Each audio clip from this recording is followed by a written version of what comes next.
So a few weeks ago, I was reading the Manchester Journal, and I saw a small article about an organization. I thought I knew most nonprofit organizations here in southern Vermont, that I've at least heard about them or read about them, but this one in particular I really knew nothing about, and I was quite surprised. The Dorset Equine Rescue Center, and they had a fundraiser that was going on, and they do amazing work from what I see, and it's my pleasure to welcome Jennifer Straub, who is the executive director of the Dorset Equine Rescue Center, and Dave Middleton from Danby. Thank you very much for coming. Dave is the chairperson, the chairman of the board. So when we talk about rescuing animals, I think so much has been done today. There have been improvements with dogs and cats. There seems to have been a lot of progress made in saving these animals and more awareness of abuse. But I had no idea that with horses, particularly in a state like Vermont, the situation is as critical as you've been telling me. Yes, there's a huge overpopulation of horses, and some of them are unwanted. They're all different reasons, but we try our best to help out, and oh gosh. Well, the numbers are phenomenal of abused and neglected horses. 150,000 from what we have heard nationally. Nationally, but they're here as well. People who don't have the money, and the horse is not fed. It's not cared for. It's physically abused. It's out in the pasture in the worst weather. All these kinds of things. And horses are special. There's a special bond between a horse and a person, and horses have been, of course, integral in the history of our civilization, and we feel, and I think everyone feels, that horses deserve our greatest care. And it doesn't take much to find instances of horses who are being abused and neglected, and we try to save them and as best we can. Save them, rehabilitate them, get them healthy again, and then find new homes. They pass through us. They're not a sanctuary. Yeah. But most of this, what we're talking about, again, as you just said, David, is neglect, where perhaps people get older, or they've lost interest in the horse, and the horse is basically on their own, and they're not maintaining and keeping up the proper health of the horse, rather than somebody really being cruel to it, correct? Well, there's both, but mostly they are being, a lot of horses are being abandoned and left in a field. They lose interest, the people move away. A lot of people don't know what to do with the horses, so some people send them off to auction, which then they can be purchased by a kill buyer, and then they're in the kill pen waiting to be shipped to slaughter. So we will pull horses from situations like that, but also locally, we like to help out. We get calls every week from horses that are, being neglected, and they want to see if we can take them in. Every week? Every week we get several calls. So how many horses would we be talking about in the southern Vermont region? What's an estimate that you feel are, I don't know, for lack of a better word, surplus or overpopulation? If we were a sanctuary and we could just take in any horse, we could probably take in, 6 to 8 horses a week from Vermont. So that would be several hundred horses a year. Right. So just from southern Vermont. Maybe the whole state. Yeah. And we pull from southern New Hampshire, the Williamstown, Bennington area. Sure. Even over into New York. Now Saratoga is a big racing area. There's sanctuaries over there, but racing is a big source for this. We think of racing as Kentucky and those big time breeders there, but there are lots of small-time breeders who may have 5 or 6 horses, one of which earns some money. Well, what are you going to do with the other 4 or 5? You abandon them. They're costing you money to feed and to keep. They aren't earning you money. You aren't going to keep them. You get rid of them. Some people provide sanctuaries for their racehorses, or, you know, retire them, but there are many who don't, and they just, you know, send them to auction. But when we think of a racehorse, the perception is that these horses are well cared for and well maintained. And most of them are. Most of them are. And now you're telling me there's a number of them that are rejects of sorts. Absolutely, they're definitely. They're well cared for as if they have a racing potential, but after they realize there's no racing potential, they're not going to win any money. Why would you put money into them if they're not going to earn you any money? Then it's not going to work. So you, at that point, the care goes down, and then they're auctioned off. Auction means generally it goes to for human consumption in Canada or Mexico. So that's where these horses, say in Saratoga, wind up. I mean, many of them, they end up at an auction. Place for them. Right. Really. They end up in auction, and anybody can go to an auction, but most people are going to look for a specific horse for themselves or their child. And then there's a lot of leftover thoroughbreds that the kill buyer, you know, can buy for cheap, and then they ship them to Mexico or Canada for slaughter. Yeah, and we don't mean to condemn the racing industry, because if you don't win in Saratoga, there's lots of smaller places to win. You can go to Canada and race and that kind of stuff. But it does cost money to be in racing. Right. I mean, that's... And there's lots of surplus animals out there. Yeah. That's just on the commercial side of horses. On the sort of the private, our side of the people who have horses who suddenly don't have any money, or the person who's caring for them goes away or dies, or they have to move and they no longer have a barn. All of a sudden the horses, they move, but the horse is still there. And that's when we get calls, and those are the horses that are neglected that we try to help.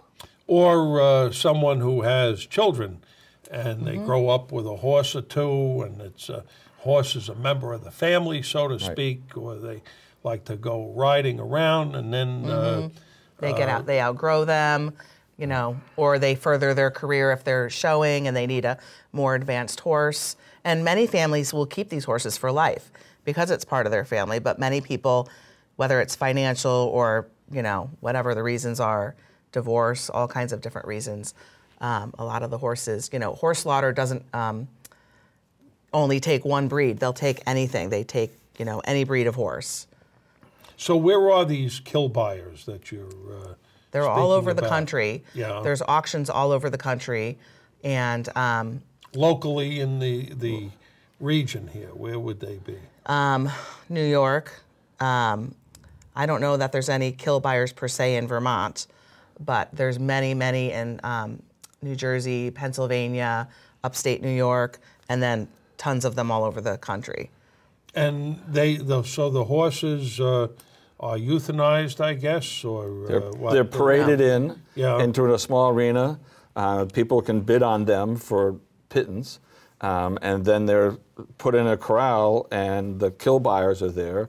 They're put in a corral and loaded on a truck and taken north or south. Mexico or Canada. Yeah. And it's brutal, you know, not to get into too many details, but the way they slaughter horses is absolutely torturous. It's completely brutal and not humane at all. And you were mentioning before we started that this is used for food and consumption, human consumption, you said. Yes. The other issue is that these horses are given medications regularly, like wormers and antibiotics and all types of different medications that are toxic for human consumption.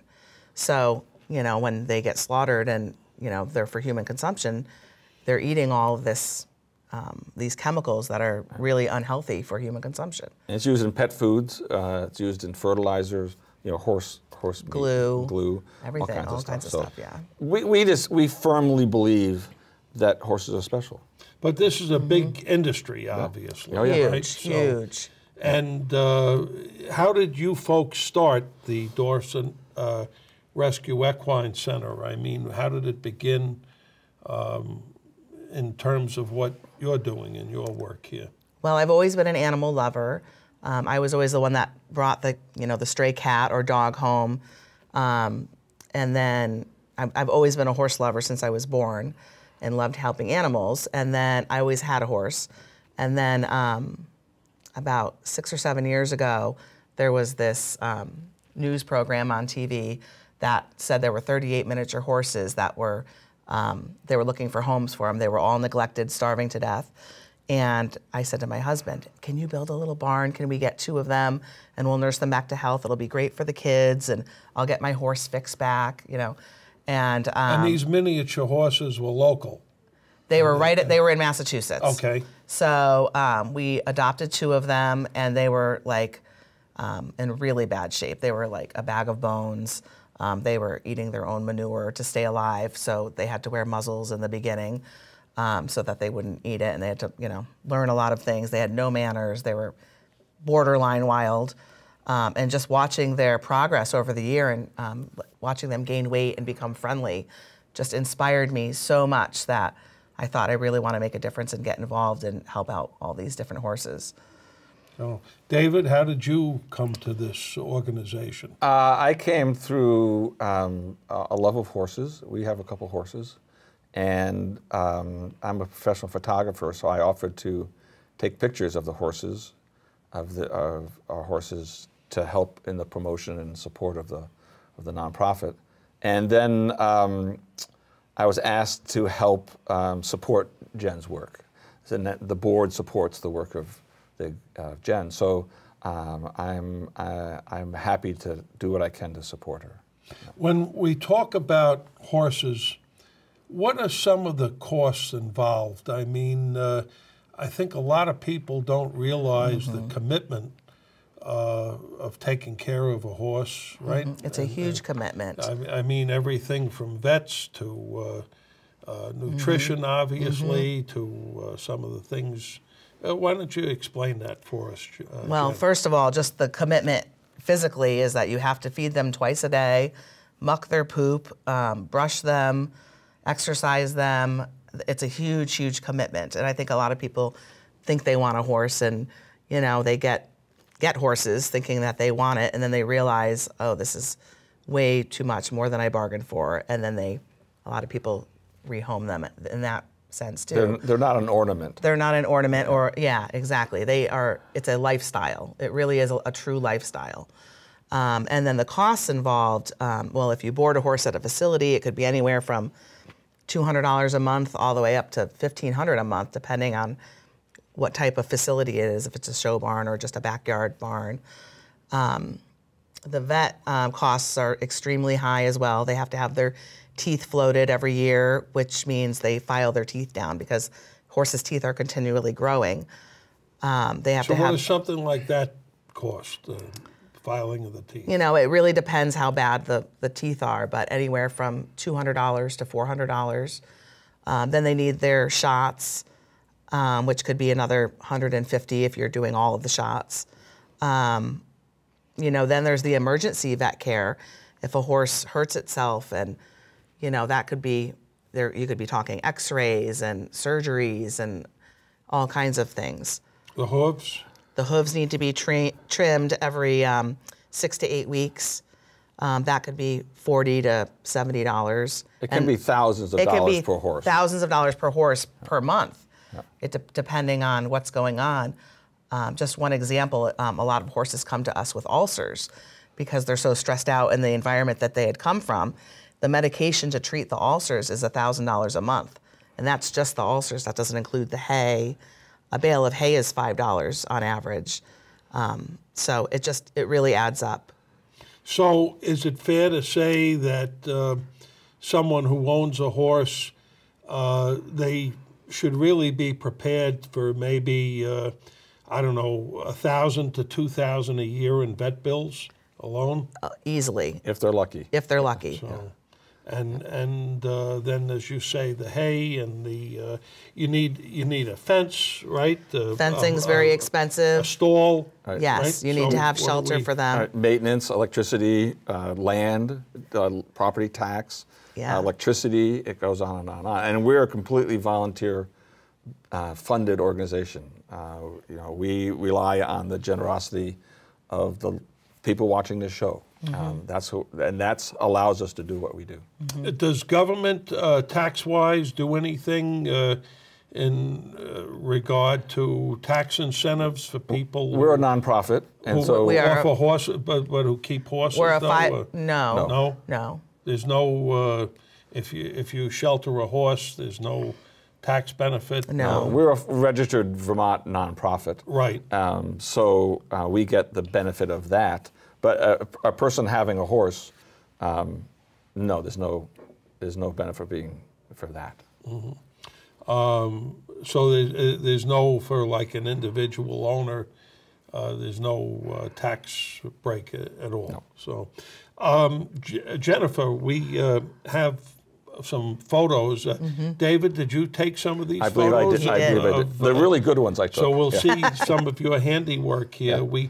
We have some case studies of horses that you folks have taken in and you know, brought progress and improvements. I think one of them we can show is Ferdinand, right? Yes. Can you tell me about Ferdinand? So Ferdinand, he's 5 now, but we got him when he was 4. He was an ex-racehorse. All racehorses are tattooed inside their lip, so we can look them up and see what they've won, who their breeder was, who their trainer was. And he won several races. And then as he got a little bit older, he's still young, but he was starting to taper off. So he and several other thoroughbreds ended up in the kill pen. So we got him out. So, yeah. And he's doing well? Or? He's doing great, yeah. He was extremely underweight. He had swelling in his stomach. The vet did blood work, and he actually was in starvation mode. He had horrible hooves from malnutrition. He was a mess. And he's been with us since August, and now he's looking amazing. You would never know that he was neglected and starving to death. So one of the amazing things about these, most of the horses, is that they've had almost no sense of human kindness towards them. And yet when we get them, they'll come up and they'll nuzzle. They are starving for any kind of attention. And it's understanding their history, and then they're still looking for any kind of affection is really quite remarkable. Yeah, it's amazing that they still, you know, and we have gotten several that are shut down and depressed, but they do come out of it. But it's amazing what they've been through going, you know, to the auctions, you know, that they're still it must be very traumatic, obviously. Yeah. And frightening for them, right? Yes. Yeah. And, you know, they must have a sense of what's going on, right? Absolutely. So, I mean, a horse, when you think about it, really is very dependent, I guess, on humans to assist them or help them, right? Yes. But there's a connection going back too. Winston Churchill said this, and I hope I get this quote correct, but there's something about the outside of the horse that's good for the inside of a man. And that's absolutely true, that we get back just as much as we give. It's true. It's very rewarding. How about Nash? What's his story? So he came from a local neglect case. He was, I think, 450 pounds underweight, just in really, really bad shape. And some local authorities came to us and they, you know, took the animals away from this farm and asked if we could take him in. So we said absolutely, we would take him, and we nursed him back to health, and it's amazing. He's just, you know, really came a long way. And we have LORELEI here. She was another one. She was actually in a kill pen, but very neglected. So we decided to take her on and nurse her back to health. And she had like patches of fur missing, half of her teeth were missing. She was elderly. Of course, we didn't know that until we, you know, got her and were able to see her and look her over. She had a cancerous tumor on her hip. She and Nash really bonded and became best friends. And we decided that we would let the two of them live out their lives with us, even though we're not a sanctuary. But for them, they had had such a rough life that we did decide we'd keep those two throughout their life. And they were with us for 3 years, and sadly, we did have to put them down this past fall because they were really starting to fail. But they had an amazing 3 years together. And Jax. So Jax we got him the same time we got Ferdinand, and he's an appendix quarter horse, and which means half thoroughbred and half quarter horse. And he did not race, but he was also very neglected and underweight. And he came around pretty quickly. He ended up just being a wonderful horse, and he was adopted just a couple of months ago. So, and he's in Vermont still, and is in a great place. How about Violet here? Violet was also from a local neglect case. This man had a bunch of mares and a stallion just in his backyard, and they just were reproducing. And it's a very sad story, but there were 6 mares that had recently given birth at all different times, but around the same few months. And one day, all of the mares died. They were poisoned. So we took on 2 of the babies, and Violet was one of them. And she is 2.5 years old now, and she was also adopted out into a wonderful home here in Vermont. You mentioned a couple of times now adoption. So if some of our viewers, if either our viewers or friends and families of viewers have some sort of an interest in that, what's the process? What's the criteria on adoption? Well, we do have an adoption application that asks for, your vet reference, your farrier reference, a personal reference. We want to make sure the horse is going to have shelter, adequate time out in a pasture. We do really look into where they're going, and we do a barn check as well to make sure that, it's going to really, we want them to go to an amazing place because they've all come from a rough background. And do these horses have a purpose or a role, or can they be used for children or recreation? How would they? What would the role be for these horses going forward? So, well, when they first arrive with us, they do a 30-day quarantine, at least 30 days, to make sure they're not carrying any diseases. And then when they're ready and healthy enough, we do have a trainer that begins the evaluation process with them. And she'll start every single horse from the beginning, because we don't know if they have had any training or not. Some of them are amazingly well trained, others have had nothing. So she just starts really slow from the beginning and evaluates each horse. And they all do need a different type of owner. So we work really hard to find a compatible owner for each horse. Some of them are safe for children. Others need an experienced rider. Some are good on trails. Some, are not safe on trails. Some can't be ridden anymore, so they're just, would be for a companion horse. So for all different things. But again, what I'm hearing is it's a commitment. It's a dedication and a commitment, and you have to have a love for this. So it's a member of the family. A horse is a member of the family, and a permanent member of a family. It's not one that shows up and then can disappear. It's a permanent, and it's a big commitment of money, of space, of time, of love. It's a big commitment. Now, where is the Dorset Equine Rescue Center? Where is it? Well, we don't have our own facility yet. Right now, we're working out of at my property in my backyard, and one of our board members, she has a farm, and we're working out of there as well. And we do have a couple of horses in foster, close by. So we have 2 locations, but our dream is really to have one location. And we would love to have, at some point, an indoor riding arena, because then we could continue our work we do work all year round, but our trainer could continue her work year round to evaluate these horses. Jen started this with a huge heart and not a lot of expectations of what's going to happen, and it took off. And we've what are we up to? How many horses? We've rescued 48 horses so far, and we've rehomed most of them. We have how many do we have? We have about 13 right now that are in our care, but the rest of them have found amazing forever homes. And we could have horses, several horses every week. We could bring in, but we just don't have the facilities, and we can't keep on farming them out to individuals. Our goal is to have a property with a barn that we lease or buy that we can have a base that we can really do it. But that takes money, and we need we need that, and we need time. And if you can't give us money, which of course we'll always accept, your time is great. Come to volunteer, come to check us out.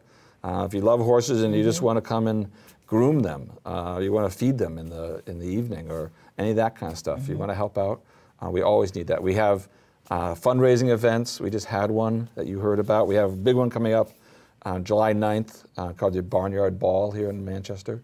That's lots of fun. It's a catered event, and there's some auction things and dancing and a live band and all that kind of stuff. It's a great event. And it's one of our main fundraisers, so there's lots of different ways to support the work that we do.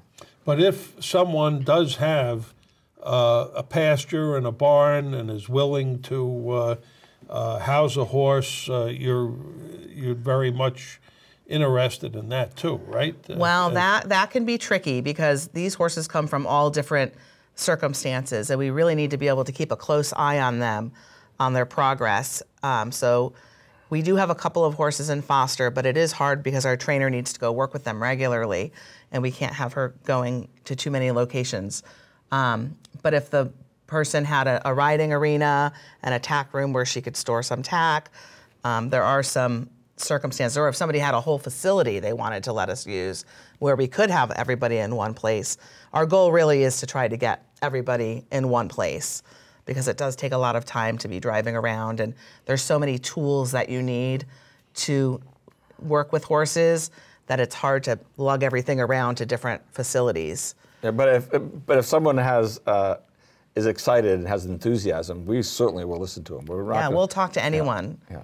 How many people are involved with the Dorset Equine Rescue Center? There's a board of 8 people. All of us are volunteers, and there's, I don't know, 30 full-time volunteers. Yeah, probably. Yeah. And then we have an event committee, event planning committee, fundraising committee. So, we try to get it, and we're always looking for more people who have some time and some expertise that we could use, and we can use them all. Yes. So we do a lot of work, and but it's extraordinarily rewarding. It is. And the website is? It's www.dorsetequinerescue.org. So. And it's a very active Facebook community as well. Yes, follow us on Facebook. We have, we at least post one thing at least a day, if not 3. Yeah.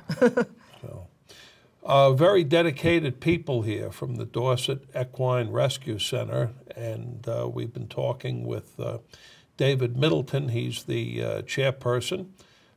He's from Danby, and we've been talking to Jennifer Straub, who is the founder of the organization and serves as the executive director. And this has been the most interesting half hour. Thank you very much for being with us. Thank you so much for having us.